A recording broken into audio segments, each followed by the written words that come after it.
newscast. Aksyon! Balitang Bayan. Numero 1. Aksyon! Balitang Bayan. Numero 1. Kagkaroon ang inyo news team.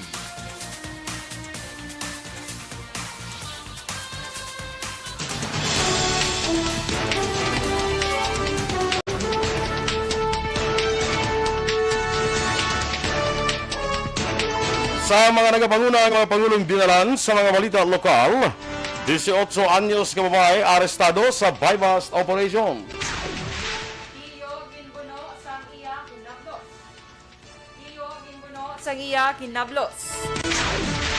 Sa balita nasyonal, United Broiler Raisers Association nagpaandam nga posible kulangon sa supply sang itlog sa Pilipinas. Kapin isa gatos ka mga Pinoy stranded sa South Africa kag Egypt. Maayong aga Bacolod, mga aga Bulugabahin sa Western Visayas. Karon nga adlaw Lunes, December 6, 2021. Ang inyong news team, Aksyon Dorel Cabatu. Aksyon Boy Duran. Ang mga balita lokal, pagkatapos lamang sa Usapang Do not just throw away questions and statements. Kasma ng aton sining Facebook page pagiya sa Aksyon Radio Ladies and gentlemen, this is Aksyon Radio Bacolod. Aksyon Radio Bacolod number 1. Nagpanguna ang Aksyon Radio Bacolod sa pinakaulihing survey. Yes, good morning mga ka-aksyon and welcome. There is Aksyon Balitang Bayan Numero 1. Karon nga adlaw is Monday. Happy Monday, Aksyon Doors. Happy Monday, Action Boy. Kag sa aton mga ka-aksyon nga nagapamati via Facebook Live kag YouTube. Good morning. Yes, kag sa naga Facebook dira, share lang mga ka-aksyon sa aton nga FB Live. Yes. No, share ta lang. Sa mga taga EFC dira, good morning ha. Energy Fans Club, maayong aga dira sa inyo. Kag sa mga una-una gid nga nagapamati subong kag naga-monitor. Sa kay Melili Oligo, good morning dira sa imo. Sa kay Ma'am Luisa Luing Melos, kag kay Michael June Season. Sa kay Ana Sinoro. Jinky de Lagdon, good morning man dira sa imo sa Phoenix, Arizona. Good morning man sa kay Beboy Villazor kag sa mga friends niya. Raymar Suato, Imperial, Alma Oligon, Cirela Samar Aguilion. Sa kay Athea Kim Iriman kag Lester Ray Benitez. Lester, salamat liwat for the 200 stars nga ginsend. Sino kani ang konsubong ang top si Miss Jinky, no? Ang week. Asang nagligad nga week, no? Ang pinakadamo nga stars nga na-send. Si Lester is second. Si Lester sige man sumong padalaw, ano? Sa kay Ma'am Vanessa Mayo, dira sa Phoenix, akon sa Minnesota, of course. Kag kay Dr. Matt Mayo, Dennis Richard Tibor Roma. Kay Elvira Hilugo. Sige, Action Doors. Good morning man kay Mama. Dalang gid dula diya sa Kadulaan lang area. Mama Lulit Dialagdon, Papa Joe, Irina Villaflor, Aldrich John Appeal, Cherry Jen, Al Cherry, Jen Dialagdon, Grazel May Villar, Jane Nagor, Leydred, Aliotor Rose Villanueva, Tali Casanya, Annabel Refuela, kag sa tanan niya family ni Miss Jinky dira sa may Pandanon DSB, good morning. Didi Ngalahamiento, good morning man. Happy Monday everyone and God bless us all. Kay Andre Ojuelar, good morning man. Kay Vicente Encarnacion Semiliano, morning Action Boy and Action Dorel. Good morning. Sige, mayroon nga pag monitor sa inyo mga ka-action. Kag kay classmate ko kag kumari ko May Cautivardo Henyo sa Bago City, good morning man. Sa kay Emma Alcuela Killstrom sa Sweden. Good Mga morning. mga apelyido nila. Kabalo ka na Action Doors ng mga parang O bala may pintok sa babaw ka duwa. Ano naman? Anong pintok sa babaw nga duwa man? Oo, ang ilab lang magsulat sila ang ilaspe, ang ilab lang So, Killstrom. do ka pronunciation diba? First ng cafe, diba ang cafe may ang E sa babaw, do may No, kita mo na do may do may Kaya kung wala cafe lang mong, no? Ah, Kaya kung wala cafe lang. Kaya kung may may ano tawag si naman? nang kuhit Kuhit. Hindi ako may kuhit sa babote. Do ka may emphasis, siguro action boy. Nang Killstrom, no? Kita mo may duwa ka pintok sa babaw ang obla. Aha. Do matablaw, do mata.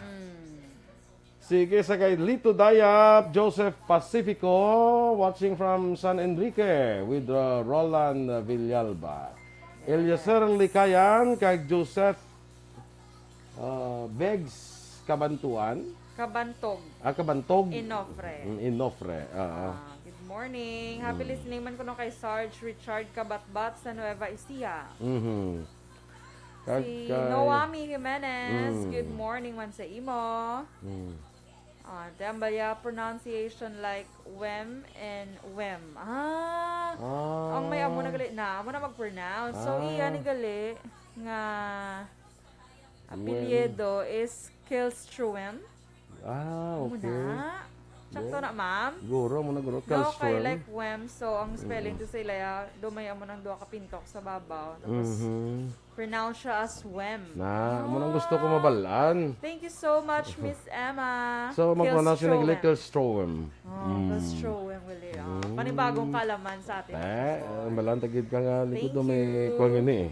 Ha? Likod na may kuhan gini mo may purpose gini nga muna. Yes. Ya pintok, wala na yang daw, wala na yung butang dahil nga nabi butangan tani na pintok. Wala na Wala ya. na ya. May purpose gina ya. Sa iba na ang butang-butang lang pintok sa inyong ano, hindi na mo. Yes. Belated happy birthday action boys sa akong beautiful cousin, yung si Teacher Angelica. Ay, Angelica. Babak, sa may Iloilo. Happy birthday, belated happy birthday. Sige, the beautiful Angelica. Panganiban. Babak. Babak. Babak. Sige. Standby na sa aton mga balita lokal.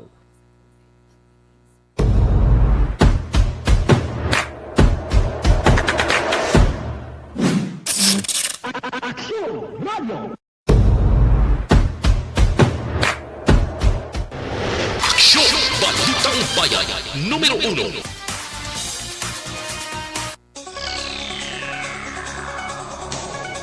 Aksyon Radio Philippine Standard Time, las 6:09. Sa detalye na sa aton mga balita lokal. Nagapangatubang karon sang kaso ang 18 anyos nga dalaga matapos walakpan sa bypass operation. Las 12 pasado kahapon sa Purok Malinong, Barangay San Juan, Banwa, Pontevedra. Ang naaresto gilala kay Abigail Arellano alias Inday, 18 anyos, kag residente sa Barangay Kambang, Banwa, Hiligan. Sunod kay Police Lieutenant Ruel Piñero, ang Deputy Chief of Police ng Pontevedra PNP sa gintingob nga puwersa sa Philippine Drug Enforcement Group Special Operations Unit 6. Kag sa ilas ning hanay na aresto si Arellano matapos nagtransaksyon sa illegal nga droga sa police operative kabaylo sang 12,000 pesos nga budol money. Sang ginusisa sa mga otoridad, nakuha man sa iya ang ginamulwanta 30 ka gramos ang ginasuspetsyohan shabu nga may market value nga 204,000 pesos. Kag motorsiklo nga ginapatihan ginusar sa pagbiyahe sa illegal nga droga. Si Arellano ang nahunong karon sa custodial facility sang Pontevedra Municipal Police Station. Ginabulong naman sa Alfredo Marañon District Hospital ang 40 anyos nga tiyo matapos ginbuno sa hinablos kagabi sa Barangay Rafaela, Barrera, Syudad sang Sagay. Ang biktima ang ginkilala kay Jobert Bornales, samtang suspect ang ginkilala naman kay Steve Bornales, 20 anyos, lunsay nagapuyo sa among nga lugar. Sa inisyal nga pagpangusisa ni Police Lieutenant Abundio Diaz, ginaligar nagaatubangay pa sang inom sa makalubog na ilimnon ang magtiyo, sang gulpi na lang nga nagbaisay. Dugang pa ni Diaz sa mga insidente nangakig kag gulpi na lang ang ginbuno ni Steve ang yatiyo, igo sa tiyan kag nagpalagyo. Gilayon ni gindala ang biktima sa hospital para sa pagbulong. Patalmaan ang isa ka gwardya matapos nasapuan kahapon nga nagamiyago na sa sulod sang Bulaloy Rice Mill sa Barangay Rumirang, Banwa, sang Isabela. Ang napatay gilala kay Giovanni Tablatin, 42 anyos, kang residente sa Sitio Bugalo, Barangay Mansablay, Banwa, sang Isabela. Sa inisyal nga pagpangusisa ni Police Lieutenant Dante Balinario, si Tablatin ang nag-obra bilang building guard sa mga rice mill. Kag nasapuan ini nga patay, duga pa ni Balinario. Wala sa nakita nga foul play ang otoridad sa biktima, rason nga ilan na lamang ang gindala sa Nalagdon Funeral Homes para ipedalom sa post-mortem examination. Preso naman ang isang pintor matapos nagbaligya sa ilegal nga droga alas 5 pasado kahapon sa Purok Santan, Barangay Zone 12, Siyudad Sang Talisay. Ang naresto ang ginkilala kay Joel Duena alias Kulong, 53 anyos, nagapuyo sa Purok Alusiman, Barangay Zone 12 sa amuman nga syudad. Suno kay Police Lieutenant Marion Vicente Buenaflor, naaktuhan sa station drug enforcement operative si Duena nga nagabaligya sa ginasuspetsuhan shabu. Na-recover man sa iya ang 5 ka transparent plastic sachet sa ginasuspetsuhan shabu nga ginabulbanta 2 ka gramos ang kabugaton. Gilayon niya gindala ang mga na-recover nga shabu sa PNP Provincial Crime Laboratory Office para sa laboratory examination, samtang ginahanda naman ang kaso para sa iya. Naaresto naman ang isa ka 43 anyos nga amay sa bypass operation na kagabi sa Barangay Estefania sa siyudad sa Bacolod. Ginkilala ang natakpan kay Winston Bawang alias Simbol, residente sa Purok Villamar, Barangay Estefania sa siyudad sa Bacolod. Sunod kay Police Major Richie Gohe, si Bawang ang ginakabig nga street level individual rason ipedalo man sa drug bypass operation sa ilang drug enforcement team. Nakuha man kay Bawang ang 1 ka gramos ang ginasuspetsuhan shabu. Si Bawang nahunong karon sa custodial facility sa Police Station 4. Ginabulubanta naman sa 1,500 ka pesos nga balor sa ang pagkabutang ang gintupok sang kalayo sa sunog nga nagluntad las 8 pasado kahapon sang aga sa Purok Sano, Barangay Alihis, Siyudad sang Bacolod. Sinisya nga pagpangusisa ni Bacolod City Fire Marshal Chief Inspector Rodel Legaspi ang amo nga puloy-an ang ginakabig nga makeshift o kontemporaryo nga puloy-an ni John Zaragoza, 36 anyos, kag hindi himogid lamang sa light materials. Dugang pa ni Legaspi, nahalitan man sa sunog ang kilid nga bakin sa nga puloy-an ni Teresa Zaragoza, kag gilayon man nga napalong ang kalayo. Pagi sa kung gilayon man nga palong ang kalayo, wala pa natumod kung ano ang ginhalinan sa kalayo, wala naman sang napilasan sa amo nga sunog. United Broiler Raisers Association nagpaandam posible kulangon ang supply sang itlog diri sa Pilipinas. Samtang kapinisa ka tos ka Pinoy stranded karon sa South Africa kag Egypt bangod suning Omicron variant. Ang detalye sa mga balita nasyonal sa magbalik sang aksyon, Balitang Bayan Numero 1. Kag sa ato na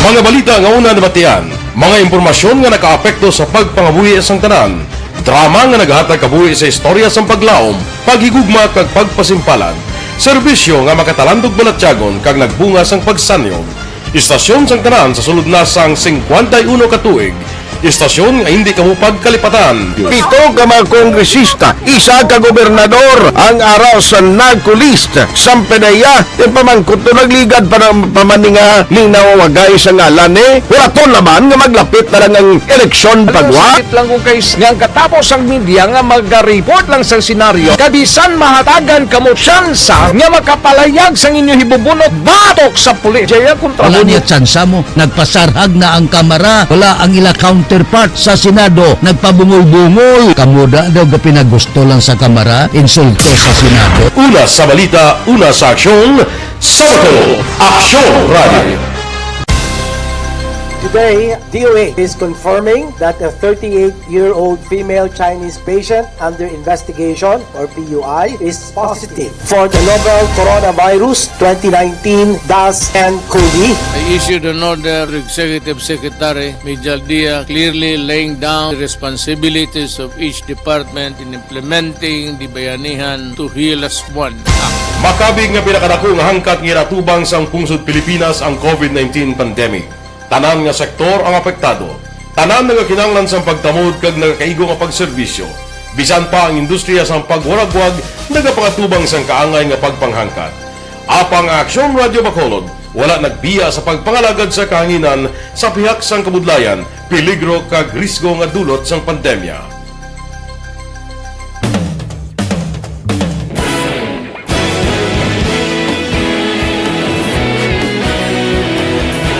Sa sunod na sang 51 katuig, nasaksihan ang dedikasyon sa Aksyon Radio Bacolod sa pagdulong sa mga balita kag impormasyon para sa interes sang mga pumuluyo.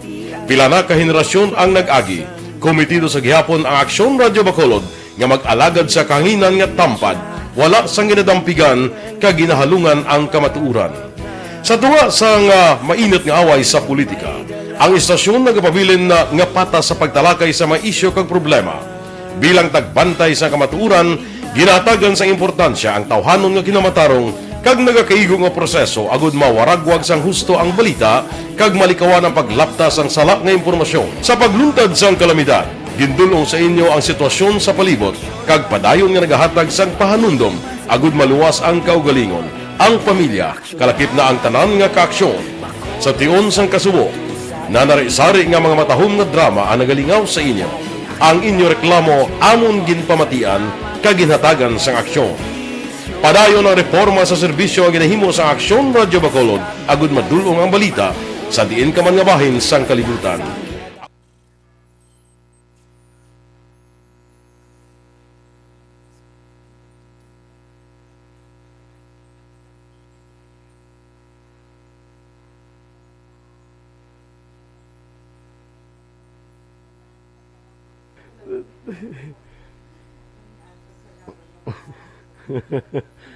Wow. Okay, Sige mo ginabi it's Monday. Monday, kuan din mo Monday. Monday to, no? Basta Monday daw ka-stressful di man gid ka. Kaya nga tao daan halin sa pahuway. Di mag-ubrate do. Ay nako. Sige lang. Ikadlaw na lang na. Yes. Sige. Sige. Tin sakto gid aton pag-pronounce sila ni Miss Emma. Sige. Muna sila mo mga player ba sa NBA bla na nga mga kuan na mga don't chic. May mga muna sila mo DONCIC sunod may tipulo na sa babaw sang C. Di ba pronounce na hindi don't chic kundi don't chic. Don't chic. Okay, sige Labayan Eduardo Jr., good morning man. Joseph Lozares Hasermida. Good morning mga kaaksyon, watching from Town, Victoria. Si Nair Ryan siguro, Betita. Ryan gid. Good morning sa imo dira sa may Manapla. Kay Jory ni Pomoseno, good morning man. And si Dennis Richard Tiboroma. Amo ni rami ni Dennis. So si Luca Doncic. Si Luca. Doncic. Mag-pronounce pero kung Doncic lang, Doncic mong pronounce. Okay, dance na. Okay, dance. NBA na siya na? Hindi na. Mayo na mambang. Si Jola Garcia, good morning, man. Isa ko na ya. Apakaisa mo sa yes. Sige. Amo ko na rin sa inubaan. Sumo sa Gimaras. Lagaw. Hindi. Kaya saylo na sa may Gimaras sa may inubaan. Daming house. Daming house. Yes. Eddie Laus, good morning. Upod man kinana Isabel, dara sa may Victoria City. Florencia Villacampa, good morning. Happy Monday, ARB. Dara sa may La Union. Becca Andrade, good morning man. Watching from Hinigaran, Negros Occidental. Thank you. And kay Ma'am Van, super bright kuno sa imo subong. You're so yellow and so mellow. Good morning man, dara sa inyo. Kag hello kuno sa kay sis niya Alma Alvarez Galio. Brother Ruperto Galio, kag sa ilang 3 Pogi Boys sang Las Vegas, Nevada. Good morning from Minnesota State. Diba? Sige Erla Vega, good morning man. Maria Teresa Hofelenia. Nerwin Sakmar, good morning. Kapita. Si Milo nakapagpangapi Danver Torillo, good morning man. From Torillo family sang Isabela. Mayo lang ang pagpamati ko no dra sa mga taga Block 17 sang Bata. Oy, good morning dra sa inyo. Sa Barangay Bata, good morning dra. Sige, go. Sige, Kagawad Ems Oboso, may agaman. Yes, good morning. Si Teresa Linaha Kayaw, kag Judenia Sarmiento Puig Lazaro, may aga. Ada na si JR Pilayo. Yan. Veronica Santillan Manukan, kag Pilton Lipura. That's my Pasay City.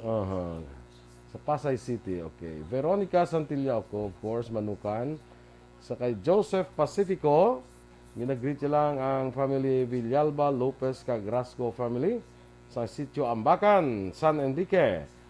Ang Ambacan, San Enrique, abi ko, hinigaran na siya. Kay Jojo Flores, kag Roland Villalba, of course. Ray Barioga, Dira sa Maya Don Salvador Benedicto, maayong aga man dira sa imo. Yes. Good morning. Sige. Sige, kag sa mga taga Libertad Public Market dira, maayong aga sa Handumanan ining Hutu Dabla. Handumanan United Tricycle Owners and Drivers Association. Hutuda sa aton dira mga tricycle drivers. Sa mga tricycle drivers naton, maayong aga, no? Kag mga jeepney drivers, kag taxi drivers, ang atong nga OTTG. Yes, good morning sa inyo. Kamusta na ni Slayhan, no? Hope nga okay gid sila tanan. Yes, so may guro, okay man lang sila guro. Yes. Kaya daw balik-balik naman ang biyahe, di ba? Kay Phil Alonsagay dira sa Tokyo, Japan. Yes, Maayong good aga man. morning. Oo. Sa kay Noel Amar sa Canada.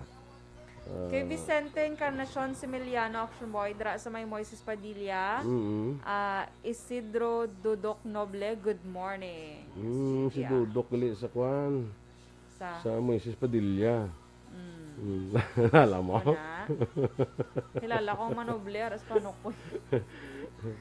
Miss Dorel, hindi ko makaupod sa 17. Sorry, good. Yes, I know. Kay nagambal na siya nga may umbrasa ko. Well, it's okay. Pero si kwan niya, si Rochelle. Ambot kay wala ka message si Rochelle. Mangkotabi si Rochelle, please. Ray, kung makalakat siya, kay para malista ta siya sa aton maanyag nga listahan sa paghigugma. Ay, kalai. Si Christine. Ara ya? Ara si Christine. Number 2, gid siya ba lang nga nag... Wow. Sinong number 1, Ged? Si Pudding, eh. Butang gidaan Pudding. Pudding na kaniya subong iya nga, ano yan.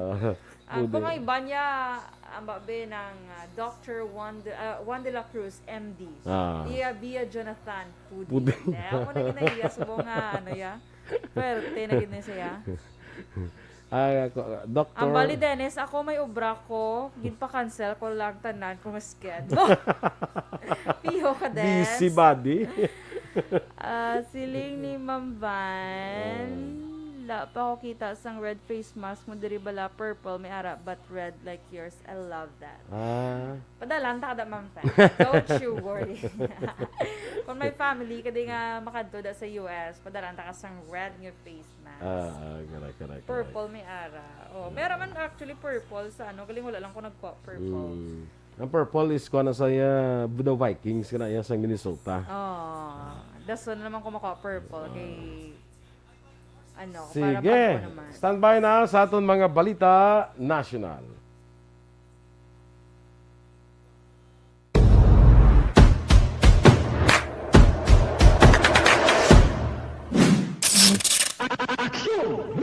Bangod sa pamahog sing COVID-19 pandemic, madamo sing kompanya kag local government unit ang nagpatuman sang work from home sa ilang mga empleyado. Naga-work from home kung naka-close contact sa nagpositibo sa virus o kung mismo nagpositibo sa COVID-19. Madamo sang benepisyo ang mahatag sang work from home, pero hindi naton malikawan nga ma-bored kag ma-stress bangod sa sini nga setup sa masobra na isa ka tuig nga pagpakiaway sa COVID-19. Base sa pagtuon sa United Nations International Labor Organizations, nagatugas sing stress ang tuman niya pag-usar sa gadgets kangay sa cellphone kag computer. Gani, iyaray tila ng mga poslanong nga action tips sa mga nag-work from home. Una, mag-set up sa workspace sa mga balay sa tuyo nga makafocus sa inyong trabaho. Ang workspace ay hindi kinahanglan nga dako nga kwarto, ang importante, komportable ka sa imong trabaho. Matapos ang pila ka oras nga nagapungko ka mag-computer, dapat may tion nga mag-stretching agud malikawan nga ma-strain ang imong likod o konliog. Time management. Maghimo sa imong time schedule kag mga talapuson nga trabaho para mangin organisado. Magkaon sa husto nga tion, labi na ang pamahaw kag pilion mapagkaon nga maka-boost sa imong memory, concentration kag alertness kaangay sa pumpkin seeds kag dark chocolate. Kung mayaras mga online meetings, advance sa ipahibalo sa imong mga upod sa balay, agud malikawan ang mga disturbo.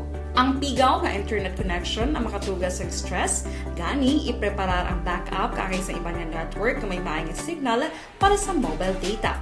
Take a few breaks. Ini sa tulong nga hindi ma-drain ang imong brain, maghampan sa imong pet o kung magpamati sa music. Sa tion nga may concern kag problema, ipabalo sa imong team leader o kung sa boss para masolusyonan. Sa work from home nga setup, ikaw ang may uyat sa imong nga oras. Makasave ka sang plete, makasave ka sang pagkaon, makasave ka sang kwata, kag makaupo no pa ang imong pamilya. Ang work from home ay may madamo nga hangkat, pero mas madamo sa gihapon ang mahatag nga benepisyo. Ini si Aksyon Dorel Cabatu para sa Aksyon Tips, una sa balita, una sa aksyon, sa Bacolod, Aksyon Radio. Bangod sa pamahog sing COVID-19 pandemic, madamo sing kompanya kag local government unit ang nagpatuman sang work from home sa ilang mga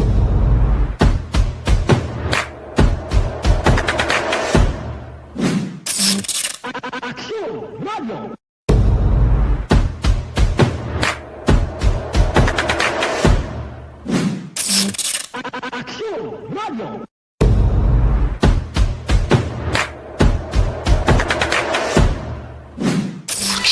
Balitang Bayan, Numero 1. Aksyon Radio Philippines Standard Time, las 6:27. Sa detalye na sa mga balita nasyonal, nagpaandam ang United Broilers Raisers Association nga posible magkulang ang supply sang itlog sa pungsod Pilipinas bangod sa pagdala sang pagsaka sang presyo sa mga bubud. Suno kay Ubra Chairman Gregorio Santiago, ang presyo sang mais ay nagsaka na sa 22 pesos ang kilo, halin sa 14 pesos kada kilo tinlikdan nga binunan. Nagsaka naman sa 55 pesos kada kilo ang presyo sang soybean, halin sa 27 pesos. Patag ni Santiago, 50% sang ginatuka sang manok. Amo ang mais, rason kung nga makaapekto ang pagsaka sang presyo ng mais sa pagsagod sang manok. Nagpaandam si Santiago nga matapos ang 6 ka bulan, mahimo kulangon ang supply sang itlog sa Pilipinas kung magpabili ng pagsaka sang presyo sang bubod.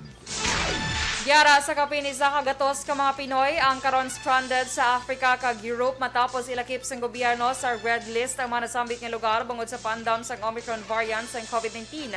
Sunod kay Foreign Affairs Undersecretary Sara Lu Ariola, 49 ka mga Filipinos ang stranded sa Africa samtang 50 naman ka mga Filipinos sa Europe sa din kalakip sa red list ang Austria, Czech Republic, Hungary, the Netherlands, Switzerland, Belgium kag Italy tugtog December 15. Yara man sa red list ang South Africa, Botswana, Namibia, Zimbabwe, Lesotho, Eswatini kag Mozambique nga kalakip sa mga pungsod nga nakitaan sang Omicron variant.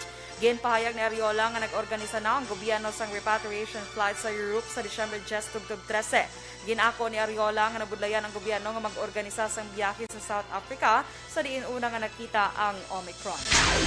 Ginaimbestigahan na ang mga report kung na-report nga may mga COVID-19 vaccines nga wala naggamit sa pila ka local government units kag malapit na nga mag-expire. Suno kay Cabinet Secretary kag Acting Presidential Spokesperson Carlo Nograles, ongoing pa sa gyapon ang investigasyon kag wala pa sang konklusyon angot diri. Ginpahayag ni Nograles nga gina-evaluate na ang expiration date sa mga bakuna kag ginaunang ipagawa ang malapit na mag-expire o kunang first in first out. Sunod pa kay Nograles, nagapagigangot naman ang vaccine cluster sa manufacturer angot sa expiry date sa mga bakuna, magluwas pa sa ginapatigayon nga evaluation. Liwat nga ginapanawagan sa isa ka international coalition sa gobyerno sa Pilipinas nga bawion ang mga kaso nga ginpasaka batok sa mamantala nga si Maria Ressa. Si Ressa ang Chief Executive Officer sa nga online news portal nga Rappler. Suno sa #HoldTheLine Coalition, bisan pa nga ang mga abogado ang sigurados nga panugutan sa inkote nga makabiyahe si Ressa, nagakabalaka sa gyapon ng grupo bangod mahimo inipunggan sa mga opisyalis ng gobyerno. Ginapahayag sang koalisyon nga dapat hatagan sa unrestricted permission nga makabiyahe si Ressa padulong sa Oslo, Norway. Agod personal nga mabaton ang Nobel Peace Prize. Ang #HoldTheLine Coalition ang ginpangunahan sa Committee to Protect Journalists, the International Center for Journalists kag ang Reporters Without Borders. Gintayog naman sa magnitude 6.1 linog ang baybayon sang Davao Occidental sa kahapon nga adlaw mga 7:48 ang takna sang aga. Sunod sa Philippine Institute of Volcanology and Seismology, ginpanubo ini sa magnitude 6.1, gikan sa magnitude 6.5 nga una gin-report. Ang tremor ang nakitaan sa dagat na nasidlangan sang Sarangani Island sa Sarangani, Davao Occidental, kag may kadalumon nga 156 kilometros. Tectonic ang origin sang nasambit nga pagtayog. Na-record ang intensity 2 sa Katil, Davao Oriental. Sino pa sa Feebles, wala sang ginapabot nga kahalitan ang nasambit nga pagtayog, apang posible may mga aftershocks. Kag sa katapusan nga balita national, linibo pa ka mga estudyante sa pungsod na natalana nga magbalik eskwela subong nga adlaw Lunes, December 6, 2021. Agod makigbahin sa pilot phase ng limitado nga face-to-face classes nga ginpatigayon sa Department of Education sa pungsod. Sulo kay Wilfredo Cabral, officer in charge sa Office for the Undersecretary of Human Resources sang DepEd, isa ang Metro Manila sa pinakaulihi nga nakapatigayon sang face-to-face classes bangod bag-o pa lamang nagnubo sa Alert Level 2 ang rehiyon sa tuong Nobyembre. Ginapasiguro naman ni Cabral ang tanang eskwelahan nga nakigbahin sa face-to-face classes ang nag-agi sa maidid nga pagpreparar agod masiguro ang kalawasan sa mga estudyante kag mga manunudlo batok sa COVID-19. Ang mga estudyante naman nga hindi kalakip sa pilot run ang nagapadayon sa ilang pagtuon sa ilang mga puluyan pinagi sa distance learning. Inyong ipamatiyan ang aton mga balita diri sa Aksyon, Balitang Bayan Numero 1. Standby na sa Action Report, second portion, upod yung Aksyon Fred Salanga. Balikay kita sa Aksyon Balita Morning Edition, upod yapon sa inyong news team. Aksyon Dorel Cabatu. Kag-Aksyon Boy Duran, mga ka-aksyon, sa diin ka man sa Pinas, labuton ka sa amon balita kag serbisyo. Sama-sama tayo, Pilipino. Una sa balita, una sa aksyon, sa Bacolod Aksyon Radio. Manila Broadcasting Company. Sa balita, komentaryo, issue,